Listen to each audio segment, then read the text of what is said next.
All right, today we are diving into a really high-stakes sit-down between President Trump and Chinese President Xi Jinping.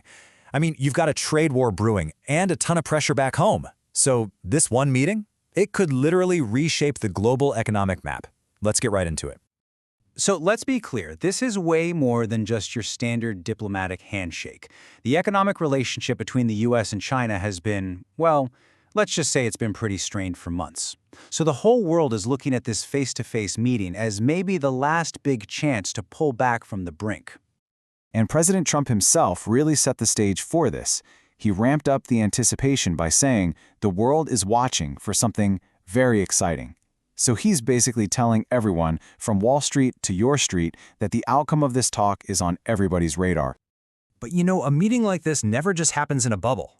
To really get a feel for the pressure on both of these leaders, we've got to zoom out and look at the bigger picture. And that's an international summit tour that's happening while things are pretty turbulent back in the States.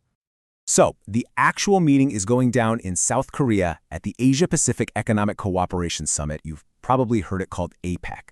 It's this big gathering of major economic leaders, which makes it the perfect stage for this kind of high-stakes conversation. And this right here, this shows you the incredible contrast at play. On one hand, you've got the president abroad, receiving honors and giving speeches to powerful CEOs. But on the other hand, there's a completely different story unfolding back home. A government shutdown that's dragging on and causing real problems for people. And these problems are very, very real. 29 days. Just think about that. That's how long the U.S. government has been shut down, leaving thousands and thousands of federal workers without a paycheck. That kind of crisis at home creates this immense pressure on the administration to score a major win on the world stage.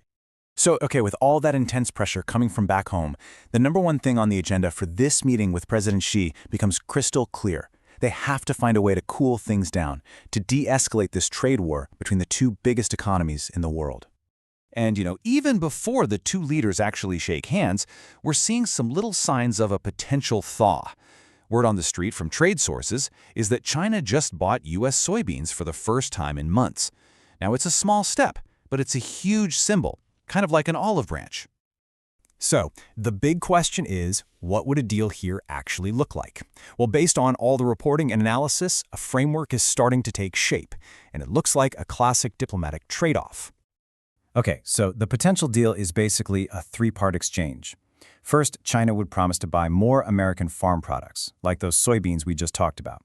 Second, and this is a big one, China would crack down on the chemicals used to make fentanyl, which would help with the deadly crisis in the U.S. And what do they get in return? Well, the United States would lower some of its tariffs on Chinese goods. It's a classic give and take. And for his part, President Trump has sounded really optimistic in public. He's been framing this whole thing not as a win for just one side, but as a deal that would be genuinely good for both the U.S. and for China. But it's never just about the money, is it? Trade isn't the only thing on the table. Now we have to talk about a much more sensitive, historically thorny issue that could really complicate everything: the status of Taiwan. This right here is a perfect example of a delicate diplomatic dance. For a long time, the official U.S. position has been to not support Taiwanese independence. It's a very carefully chosen, kind of neutral phrase. But what Beijing wants is a huge shift. They want the U.S. to publicly state that it opposes independence. It sounds like a tiny change in wording, but believe me, in the world of diplomacy, that one word would be a massive, massive victory for China. So this immediately raises a super high-stakes question. You have to wonder, right? Could the administration be tempted to give China that huge political win on Taiwan in order to get a better trade deal? Could it be a bargaining chip? Now, when reporters have pressed him on this, the president has basically deflected. He suggested it's not really a major issue and then immediately pivots the conversation right back to his core message, bringing business and jobs back to the United States. So here's the crucial thing to remember. Whatever happens in that one room in South Korea, it's almost certainly not going to be the final word. It's probably better to think of this meeting as a beginning, not an end. And hey, that's not just me speculating. Experts like Ken Thomas from the Wall Street Journal are telling us to look at this sit-down as just the first in a whole series of talks. The groundwork they lay here could lead to more summits in Beijing, maybe in Washington. It all points to a long road of negotiation ahead. Which brings us to our final thought.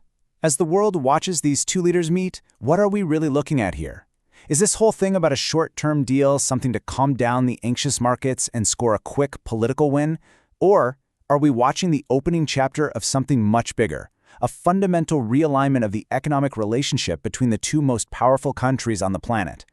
The answer to that question is going to shape the global economy for years to come.